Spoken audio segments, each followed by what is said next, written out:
തുടരുമ്പോൾ ജോമോൻ പുത്തമ്പുരയ്ക്കലും മറ്റ് 2 പേരും തനിക്കെതിരെ ഗൂഢാലോചന നടത്തിയെന്ന് കെ.എം. എബ്രഹാം. ഇക്കാര്യം അന്വേഷിക്കണമെന്നാവശ്യപ്പെട്ട് കെ.എം. എബ്രഹാം മുഖ്യമന്ത്രിക്ക് കത്ത് നൽകി.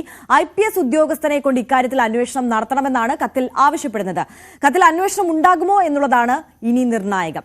ഡാൻ കുര്യൻ നമുക്കൊപ്പം തുടരുന്നുണ്ട്. ഡാൻ, ഇപ്പോൾ സൂചിപ്പിച്ചതുപോലെ തന്നെ ഈ കത്തിൽ അന്വേഷണം ഉണ്ടാകുമോ എന്നുള്ളതാണ് നിർണായകം. എന്ത് പ്രതീക്ഷിക്കണം?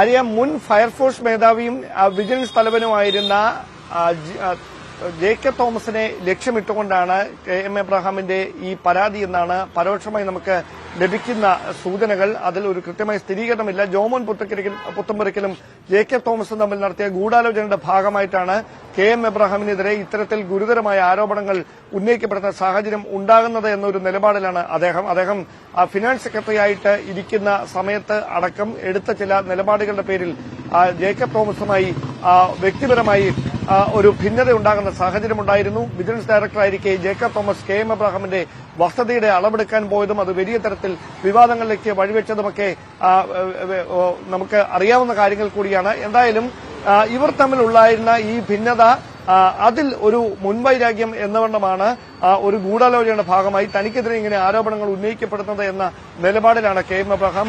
അദ്ദേഹം മുഖ്യമന്ത്രിയുടെ ചീഫ് പ്രിൻസിപ്പൽ സെക്രട്ടറി സ്ഥാനത്ത് നിലവിൽ തുടരുകയാണ്. പക്ഷേ CBI അന്വേഷണത്തിലേക്ക് വരുന്ന ഒരു പശ്ചാത്തലത്തിൽ ആ സ്ഥാനത്ത് അദ്ദേഹം തുടരണോ വേണ്ടയോ എന്നുള്ള കാര്യത്തിൽ മുഖ്യമന്ത്രി തീരുമാനമെടുക്കും. താനായി രാജിവെക്കുന്നില്ല. മുഖ്യമന്ത്രി എന്ത് പറയുന്നോ അത് ചെയ്യുമെന്നാണ് കെ.എം. എബ്രഹാം വ്യക്തമാക്കുന്നത്. സർക്കാരുമായി മുഖ്യമന്ത്രി പിണറായി വിജയനുമായി വ്യക്തിപരമായി വളരെ അടുത്ത ബന്ധമുള്ള ഒരു സിവിൽ സർവീസ് മുതിർന്ന ഉദ്യോഗസ്ഥൻ കൂടിയായിരുന്നു കെ.എം. എബ്രഹാം. അങ്ങനെ ഒരാളാണ് മുഖ്യമന്ത്രിക്ക് തനിക്കെതിരായി വരുന്ന ആരോപണങ്ങളിൽ IPS ഉദ്യോഗസ്ഥരെ കൊണ്ട് അന്വേഷണം നടത്തണമെന്ന് ആവശ്യപ്പെട്ടുകൊണ്ട് പരാതിയുമായി രംഗത്തെത്തുന്നത് എന്നതാണ് ശ്രദ്ധേയം. ഒരുപക്ഷെ മുഖ്യമന്ത്രി ഈ പരാതി ഗൌരവമായി പരിഗണിച്ചുകൊണ്ട് അടിയന്തരമായി അങ്ങനെ ഒരു അന്വേഷണത്തിന് ഒരു IPS ഉദ്യോഗസ്ഥരുടെ നേതൃത്വത്തിലുള്ള സംഘത്തെ നിയോഗിക്കാനുള്ള സാധ്യത തള്ളിക്കളയാനാവില്ല.